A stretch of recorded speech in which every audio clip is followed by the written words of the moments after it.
আল্লাহ রাসূল বলেছেন যে বান্দা আল্লাহর এত কাছে কখনোই যেতে পারে না যত কাছে সে সিজদারত অবস্থায় থাকে। সিজদারত অবস্থায় আপনি যা চাইবেন আল্লাহর কাছে সেটাই কবুল হয়ে যাবে ইনশাআল্লাহ। আল্লাহ পাক আমাদেরকে বেশি বেশি সিজদায় দোয়া করার তৌফিক দান করুন। আপনি ধরেন কোনো দোয়াই জানেন না, আপনি সিজদায় গিয়েছেন, বাংলাতেই বলেছেন আল্লাহ আমাকে মাফ করে দাও, আল্লাহ কি মাফ করবেন না? আল্লাহ কি বলবেন কেন আরবিতে বলো নাই? এত কঠিন করি কেন আমরা ইসলামকে? ইসলামকে আমরা এত কঠিন কেন করি? আল্লাহ পাক তো সহজ করে দিচ্ছেন। একজন ব্যক্তি আরবিতে কথা বলতে পারে না, আরবির দোয়া কালাম তার মুখস্থ নাই, অল্প কিছু আছে বাকি সে পারে না। এখন সে সিজদায় গিয়ে বাংলায় যদি আল্লাহকে বলে ফেলে আল্লাহ আমার সন্তানটা অসুস্থ, তাকে শেফা দিয়ে দাও, আল্লাহ আপনাকে শুনবেন না? এই ভাষা কি আল্লাহ সৃষ্টি করেন নাই? দোয়াকে সংকীর্ণ করবেন না, সবার জন্য দোয়া করবেন।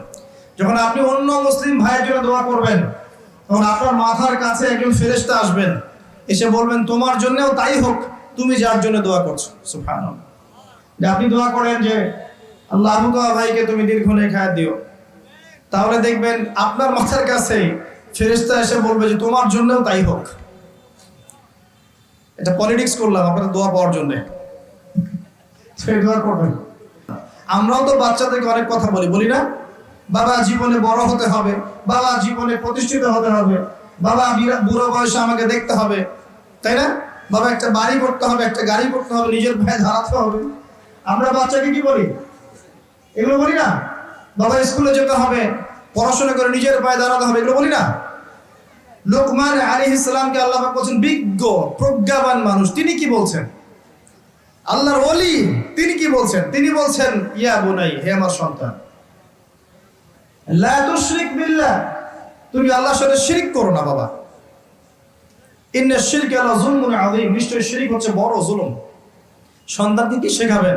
এখান থেকে শেখেন শিরক কি, শিরক কত প্রকার, কি কি আপনাকে পড়তে হবে এখন। 3 প্রকার। কয় প্রকার? 3 প্রকার। বিশ্বাসে শিরক হয়, কথায় শিরক হয়, কাজে শিরক হয়। সহজ কথা, যেমন আল্লাহ ছাড়া অন্য কোন ইলাহ আছে মনে করলে শিরক, আল্লাহ ছাড়া অন্য কাউকে সিজদা করলে শিরক, আল্লাহ ছাড়া অন্য কারো কাছে দোয়া করলে শিরক, আল্লাহ ছাড়া অন্য কারো বিধানকে আল্লাহর বিধানের মর্যাদা দিলে শিরক, তাকদীরকে অস্বীকার করলে শিরক, আল্লাহর হালালকে হারাম করলে শিরক, আল্লাহর হারামকে হালাল করে নিলে শিরক, আল্লাহ ছাড়া অন্য কারো নামে নজর মানত করলে শিরক হয়, আল্লাহ ছাড়া অন্য কারো নামে কসম করলে শিরক হয়, আল্লাহ ছাড়া অন্য কারো নামে জবাই করলে শিরক হয়, আল্লাহকে অস্বীকার করলে শিরক হয়, বিগ ব্যাং থেকেই মহাবিশ্ব সৃষ্টি হয়েছে এরকম আকীদা পোষণ করলে শিরক হয়। কত শিরক হয়, শিরকের কত ক্যাটাগরিজ আছে পড়েন। সন্তানকে বলছেন শিরক করো না বাবা, শিরক সবচেয়ে বড় জুলুম।